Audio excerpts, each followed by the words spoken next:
You are enough.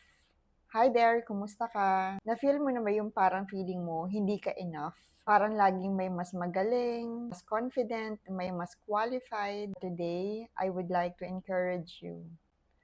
You are enough. Alam mo sa Bible, may napakagandang story doon about kay Gideon. Gaya mo, kung ganun din yung iniisip mo na feeling mo hindi ka enough, hindi ka magaling, makaka-relate ka kay Gideon. Si Gideon, isa siyang ordinaryong tao, punong-puno ng doubt sa sarili niya.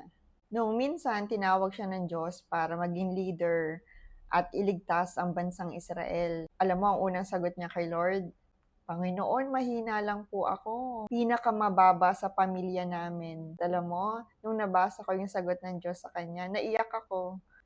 Sabi ni Lord sa kanya, makakaya mo to sapagkat tutulungan kita.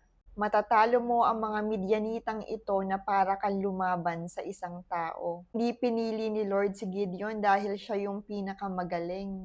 Pinili siya dahil alam ng Diyos na kapag kasama siya, kaya ni Gideon.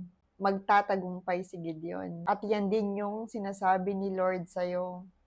Ano mang nararamdaman mo sa mga oras na to, God is telling you, anak, sasamahan kita.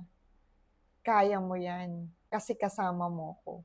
Hindi mo kailangang maging perfect, magaling, or sapat dahil ang presensya ng Diyos magpupuno sa lahat ng kakulangan mo. Kaya kahit feeling mo hindi ka enough, kasama mo ang Diyos who is more than enough. Kaya kapit lang tayo, dasal pa tayo.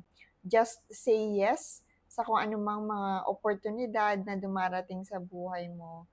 At palagi mo idedeklara, kasama ko ang Diyos at makikita mo, may ginagawang kamangha-manghang bagay ang Diyos sa sitwasyon mo ngayon.